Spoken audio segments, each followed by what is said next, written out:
both added value to each other's career.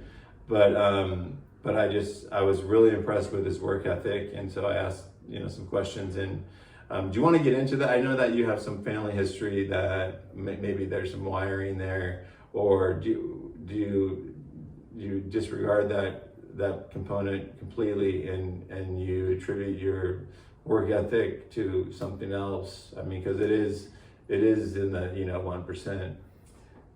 No, I definitely attribute it to that mainly. I'd say that and just like stupid competitive, but in some ways, even competitive with my family in and of itself.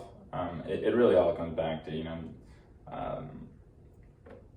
early young years, right? You kind of see, grandfather made it from, practically being a nobody,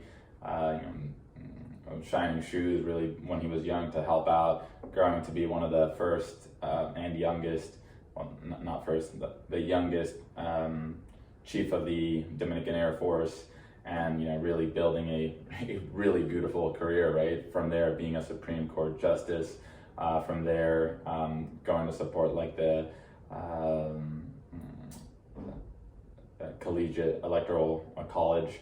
And then, similarly, kind of from there, my dad also kind of came from, really solid work ethic, where he started, something like a marketing associate level, more or less, at a local consumer goods company, and grew to, at the peak of his career, be one of the leading people at a multinational globally, right? So kind of just seeing his work ethic play out, and one of the things he would always say to me is, the harder I work, the luckier I get. It's a pretty popular quote, right? You find it everywhere, but at the time I didn't think it was. I was just like, thought it was him that actually made it up. I was, kind of young kid, not really knowing much about the world at the time. But that just kind of stuck with me, right? And it really became real once I made it to the US, right? Like, I'm not gonna lie, I probably had a fairly sheltered upbringing, but once you come to the US and you kind of see how competitive school is, people are putting in some hours, and you're like, oh wow, all right, like this is another level of, you gotta pick up your game. You gotta pick up your game, right? It's not mom, dad, grandpa, whoever, like, helping you out. Like, it's the real deal. Like, this is no joke. And one of the things that certainly put some good work in college, but admittedly also did my fair share of partying and having a good time. And what the final kind of wake up slap in the face motion was, when I was graduating. I literally didn't have a job, right? I think Bentley, they really boast a nice career. What is it? Something like 90% of graduates have a career or have a job before the graduation, or something like that. I was not a part of that number, right? I graduated. I didn't get my first sales job, which I kind of tripped into what, like 3-4 months after I graduated, and it probably took 120 applications more. I mean, I was pretty much in a suit and tie every other day at one point, the last couple months of school.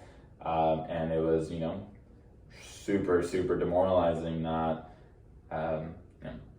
getting any sort of offer letter and just seeing everybody around you get one. You're like, yeah, damn, I really got to step up my game and, kind of just be resilient. And that's kind of what brought me out here. And from there, honestly, I was just kind of like, hey, I got a great opportunity. Not a lot of international folks get the opportunity to come to the U.S. Long term on a green card, citizenship, whatever it is.